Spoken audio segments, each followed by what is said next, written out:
কেউ তোমাকে তালাশ করে পাইতেছে না।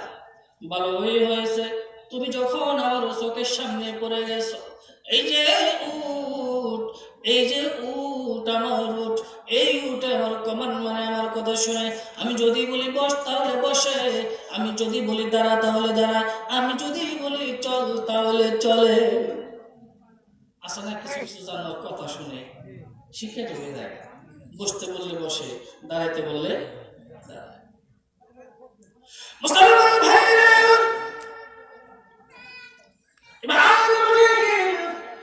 ডাক দিল মুহাম্মদ আমিন, আসো বের হয়ে আসো। এই উটের পৃষ্ঠে চড়াইয়া আমি তোমাকে তোমার দাদার কাছে পৌঁছে দেই। এই কথা বলার সাথে সাথেই মোহাম্মদ আমিন গুহার ভিতর থেকে বের হয়ে আসছে। মাঠটা বেশি একটা অ্যাডজাস্ট হয় না বোধ হয়, সাউন্ডটা কেমন যেন একটু চেন করতেছে। হ্যাঁ, আর একটু একটু মিলিয়ে দেন, অপারেটর কি আছেন, একটু মিলাতে থাকেন, একটু মিলা, সাউন্ড বেশি না দিয়ে আর একটু একটু একটু মিলিয়ে দেন, সাউন্ডটা আসতেছে না।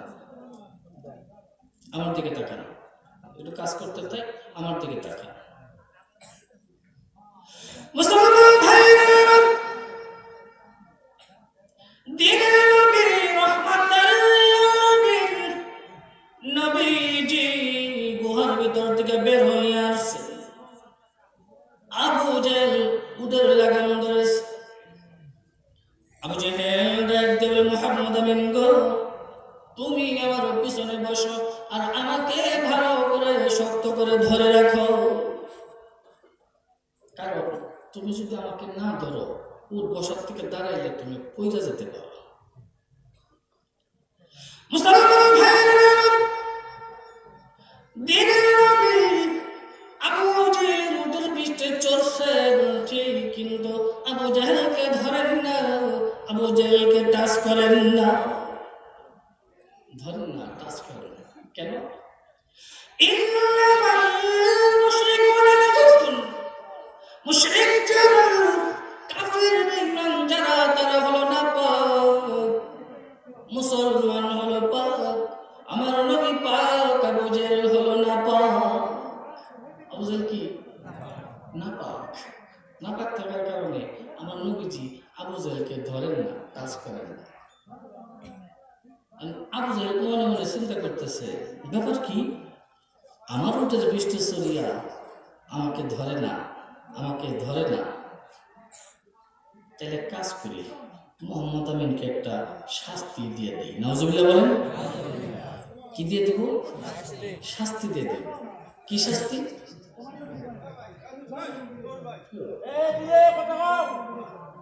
একটু জিকির করে লা ইলাহা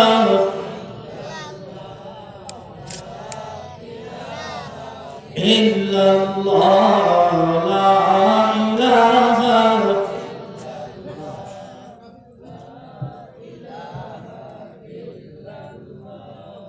লা ইলাহা।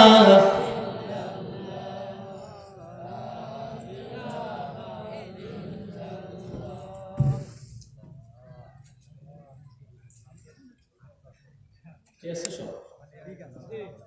ওটা কি টাকার ব্যবসা?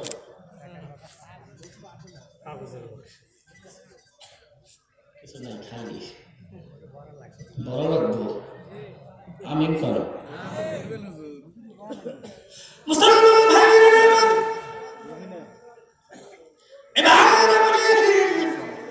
মনে মনে চিন্তা করতেছে, মুহাম্মদ আমিনকে আমি একটা শাস্তি দিয়ে দেব। কি শাস্তি? কেমনে শাস্তিটা দেওয়া যায়? আর আমি যদি মুহাম্মদ আমিনের উপরে জুলুম করি, তাহলে তো দাদা এসে আমার উপরে ফিটানি মারবো, কি কারণ? আবু জেহেল মনে মনে চিন্তা করতেছে কেমনে শাস্তিটা দেওয়া যায়। যাজ্ঞা, আমাকে যখন ধরেই নেই, আমাকে যখন ধরেই নেই, তাহলে একটা কাজ করি, আমি উটকে একটা ঝেরকি মেরে একটা ঝাঁকুনি দিব। হঠাৎ করে যখন বসার থেকে দাঁড়িয়ে যাব, মোহাম্মদ আমিন পিছন দিক থেকে পইরে যাব। পইরে গেলে আমি বলবো, দেখলাম আমাকে ধরো নাই, না ধরার কারণেই তো তুমি পইরে গেছো। এটা আবু জেহেল মনে মনে চিন্তা করতেছে যে এইভাবে আমি শাস্তিটা দিয়ে দেব। উঠলেন,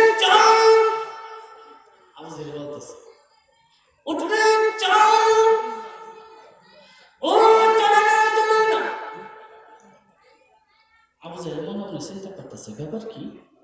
অন্যান্য দিন একবার বলার সাথে সাথে ও দাঁড়াইয়া দৌড় শুরু করে। আজকে কেন উট কান লাগে না? কারণ কি? নাকি আবার হঠাৎ করে বড় হঠাৎ হয়ে গেল? উঠলে ও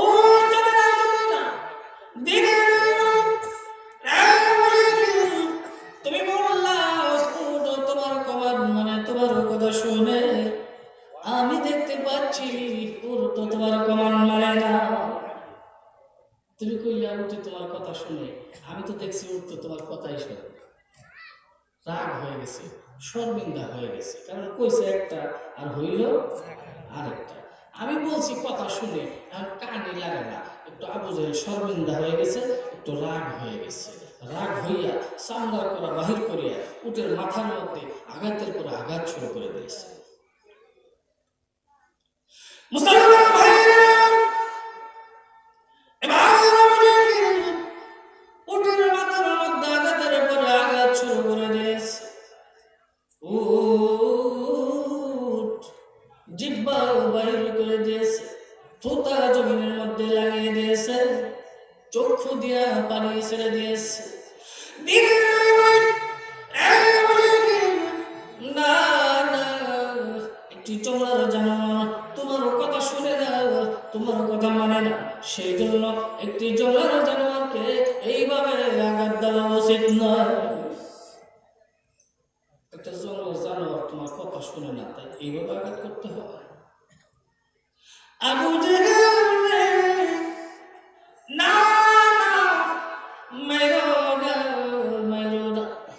তুমি একটু নামো, তুমি একটু নাইমা নিচে দাঁড়াও, আমি বইলা দেখি ও দাঁড়াইনি। এইবার আবু জাহেল উটের পৃষ্ঠ হইতে নামিয়া একটু দূরে দাঁড়াইছে। দিনের নবী উটের লাগাম ধরার সঙ্গে সঙ্গে উটটি দাঁড়িয়ে গেছে।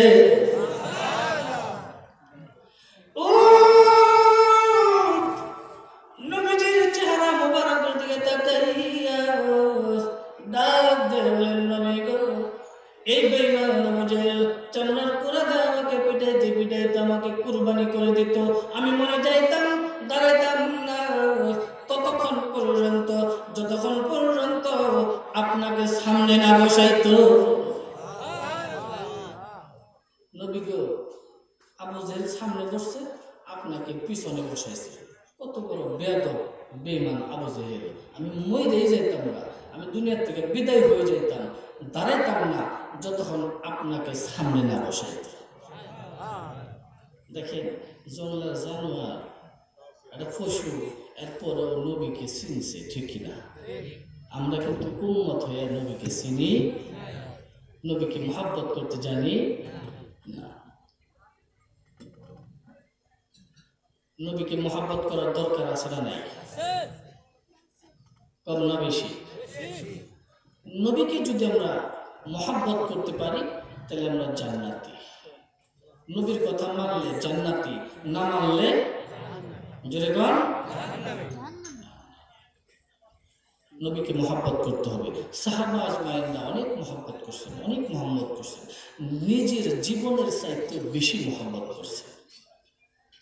নবীর একজন সাহাবী ছিলেন, নবীর একজন সাহাবী ছিলেন, অনেক সুন্দর একজন সাহাবী, চেহারাটা অনেক সুন্দর, এত সুন্দর সাহাবী, মাঝে মধ্যে জিবরাইল ফেরেশতা ওই সাহাবীর সুরত ধরিয়া নবীজির সামনে হাজির হইত।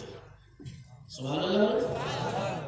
একদিন নবীজি ডাক দিয়ে বলতেছেন উপস্থিত সাহাবীদেরকে, সাহাবীরা, কেউ যদি কালেমা পড়ে মুসলমান হয় তার পিছনের সমস্ত গুনাহ আল্লাহ তাআলা মাফ করে দেন। নবীর একজন সাহাবী নব মুসলিম, নতুন মুসলমান হয়েছে, সেই সাহাবী হাওমাও করে মসজিদের কোনায় বসে বসে কান্না শুরু করে দিয়েছে। নবীজি বলছেন সব গুনাহ মাফ হয়ে যাবে। এই কথা বলার সাথে সাথে একজন সাহাবী নবীজির কথা শুনে মসজিদের কোনারে বসে বসে হাওমাও করে কান্না শুরু করে দিয়েছে।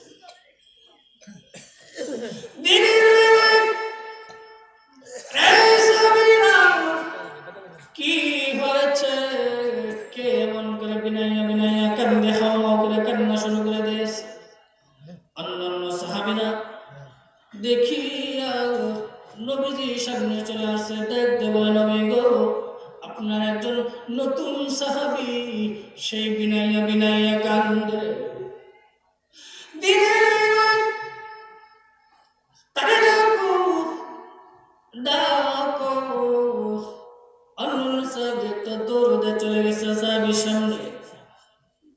সাহাবীকে ডাক দিয়ে বলে, নবী আপনাকে সালাম জানাইছে। একটা দরুদে নবীজির সামনে চলে আস। তোমার নাম কি? আমার নাম দাহিয়াতুল কলবি। দাহিয়াতুল কলবি। এই দাহিয়াতুল কলবি অনেক সুন্দর একজন সাহাবী ছিলেন। এই দাহিয়াতুল কলবি এত সুন্দর সাহাবী, মাঝে মধ্যে জিবরাইল ফেরেশতা দাহিয়াতুল কলবির সূরত ধরিয়া নবীজির সামনে হাজির হইতেন। সুবহানাল্লাহ। এত সুন্দর, এত সুন্দর ছিল। আসল দাহিয়া, এই দাহিয়াতুল কলবি নবীজির দরবারে যদি আসতো, আদরের নাতি ইমাম হাসান হুসাইনের জন্য কিছু না কিছু নিয়ে আসতো। আসলে এরকম কিছু ব্যাপার, নবীর দরবারে যাব, ইমাম হাসান হুসাইনের জন্য কিছু ফল, ফরট, আঙ্গুর, বেদানা এগুলা পকেটে করে নিয়ে যায়, নবীর নাতিকে দিব, খাইব। কিন্তু হঠাৎ করে আজকে জিবরাইল ফেরেশতা নবীজির সামনে হাজির হয়েছে দাহিয়াতুল কলবির সূরত ধরিয়া। ইমাম হাসান হোসেন ছোট্ট মানুষ, একটা দৌড় দিছে, একটা দৌড়তে যাইয়া জিবরাইলের পকেটের মধ্যে হাত দিছে। আজকে কিছু আছে? আজকে তো জিবরাইল ফেরেশতা আসছে। দাহিয়াতুল কলবি, আসল দাহিয়াতুল কলবি নবীর সাহাবী আসে নাই, আসছে কে? জিবরাইল ফেরেশতা। পকেটের মধ্যে কিচ্ছু নাই। ইমাম হাসান হোসাইনের মনটা একটু খারাপ হয়ে গেছে।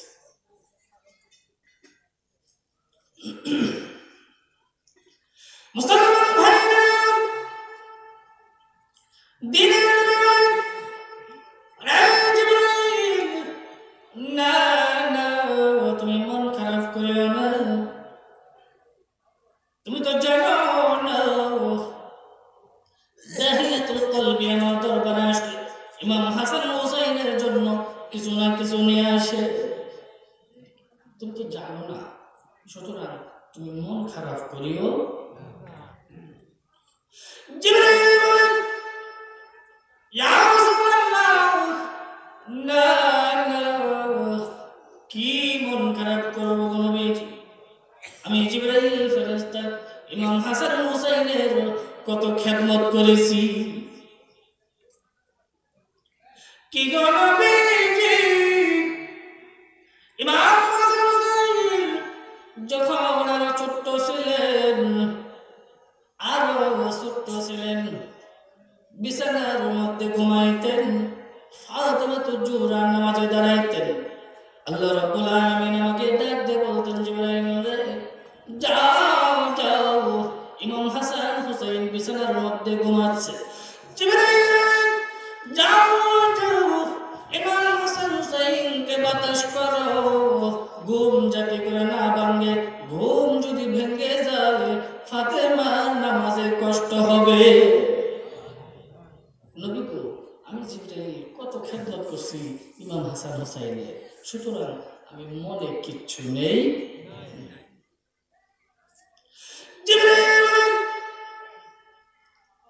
ইয়া রাসূলুল্লাহ, নবী গো, আমাকে একটু সময় দেন। সময় দিয়ে কি করবে জিবরাইল? নবী গো, যাবো আর আসবো, আমি দেরি করবো না। ঠিক আছে, যাও। জিবরাইল ফেরেশতা একটা দৌড়ে চলে গেছে জান্নাতের ভিতরে, বেহেশতের ভিতরে। জান্নাতের ভিতর থেকে আঙ্গুর, বেদানা, ফল ভর্তি করে আবার দাহিয়াতুল কলবির সূরত ধরে নবীজির সামনে হাজির হয়ে গেছে। ইমাম হাসান হোসেন মনে মনে চিন্তা করতেছে, আগের বার নানার সাহাবী আমাদের জন্য কিচ্ছু আনে নাই, কিন্তু এইবার শূন্য পকেটে আসে নাই। আবার একটা দৌড় আছে, দৌড় দিয়ে যাইয়া জিবরাইলের পকেটের মধ্যে হাত দিছে, হাত দিয়া আঙ্গুর, বেদানা, ফল ফরট এগুলা বের করে করে খাচ্ছে আর মুস্কি মুস্কি হাসে। মুসলমান ভাইরা, দিনের এই হুসাইন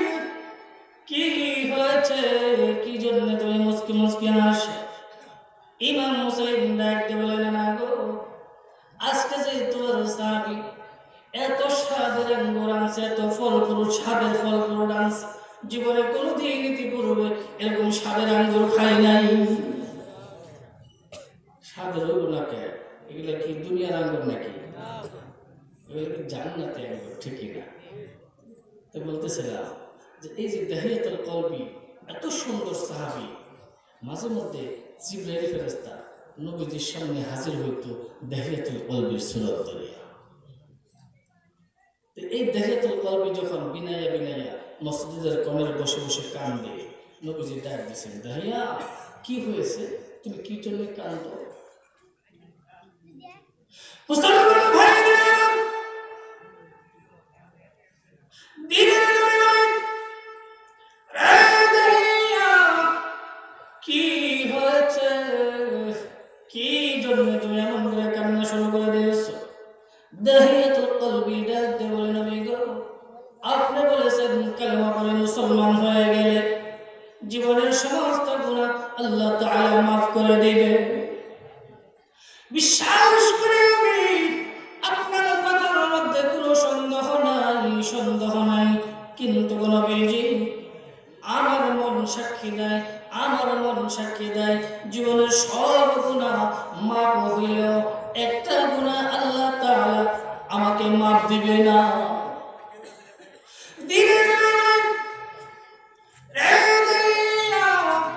কি বলো তুমি? আমি বললাম জীবনের সব গুনাহ মাফ হয়ে যাবে, তুমি বলো একটা গুনাহ মাফ হবে না, তার কারণ কি? সেই গুনাহটা কি আমার কাছে তুমি বলতে পারো? দাহিয়াতুল কলবি ডাকতে বলল, নবী গো, এই কথাটা আপনার কাছে বললে তো আপনি নিজেই ঘৃণা করবেন। একটু বলো তো দেখি, কি গুনাহ করছো, তোমার গুনাহ মাফ হবে না? মুসলমান ভাইরা,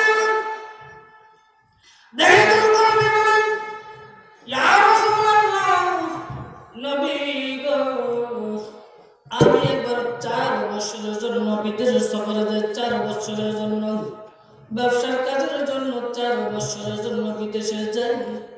আমি যখন বিদেশে যাই তখন আমার বিবি ছিল গর্ভবতী, আমার বিবির গর্ভে ছিল সন্তান। আমি বললাম, 4 বছরের জন্য বিদেশে যাব, তোমার গর্ভের থেকে যদি ভালো ছেলে সন্তান হয় তাহলে লালন পালন করবে, আর মেয়ে হলে সঙ্গে সঙ্গে দুনিয়ার থেকে বিদায় করে দিবে। দাহিয়াতুল কলবি নবীজির সামনে বসে বসে এই কথাগুলো বলতেছে, নবী গো, আমি আমার বিবিকে বললাম ছেলে হলে রাখতে, মেয়ে হলে দুনিয়ার থেকে বিদায় করে দিতে। মুসলমান ভাইরা,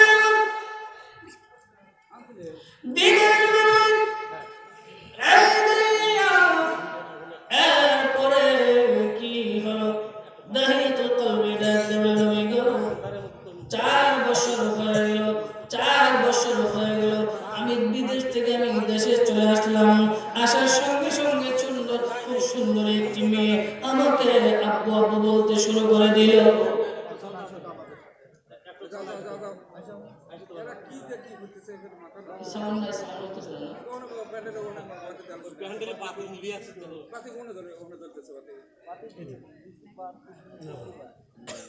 আমিন করো, বেজার হইতেছে? কথা কি বোঝা যাবে? চলবো কিছু সময়। এত বড় একটা আয়োজন, একটু সমস্যা এদিক সেদিক হতেই পারে, কি বলেন? ওগুলাতে আমরা কান দিব না, একটু জিকির করে লা ইলাহা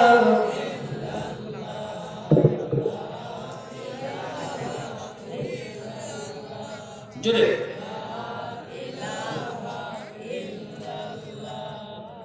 লা ইলাহা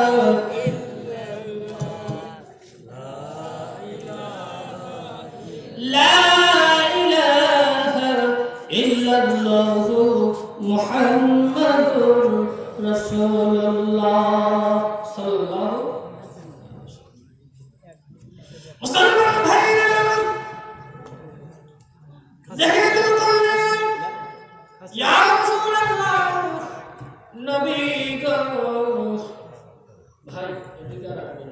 চা নিয়ে এগুলো আসবেন না, এগুলো ডিস্টার্ব না ভাই। এগুলো চা নিয়ে আসবেন না, এই বারে এখানে উঠে না ডিস্টার্ব। এটা খাওয়ার আইসে যখন করছে খেয়ে ফেলাবেন না।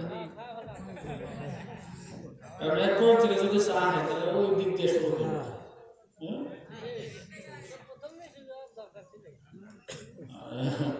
যাকে বুঝে নেই আমিন করো। মুসলমান ভাইরা, দাহিয়াতুল কলবি ডাক দিল নবী গো, 4 বছর পর আমি বাড়িতে চলে আসলাম। আসার সঙ্গে সঙ্গে খুব সুন্দর একটি মেয়ে আমাকে আব্বু আব্বু বলতে শুরু করে দিল। আমি বললাম বিবি, এটা কার মেয়ে বিবি? এটা কার মেয়ে? কার মেয়ে আমাকে এইভাবে আব্বু আব্বু বলতে শুরু করে দিল? আমার বিবি কোনো কথা বলে না। আমার বুঝতে বাকি রইল না এটা আমারই মেয়ে। আমার বুঝতে বাকি রইল না এটা আমারই মেয়ে। আমি বললাম বিবি,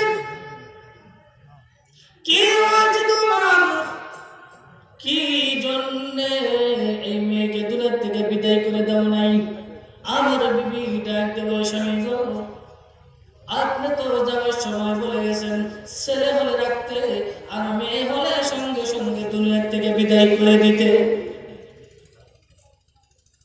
আমি আপনার কথা মানতে পারি নাই, আপনার কথা শুনতে পারি নাই।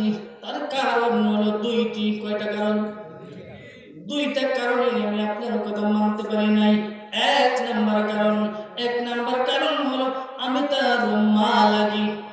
পৃথিবীর বুকে নিজ হাতে কোনো মা নিজের সন্তান মারতে পারে না।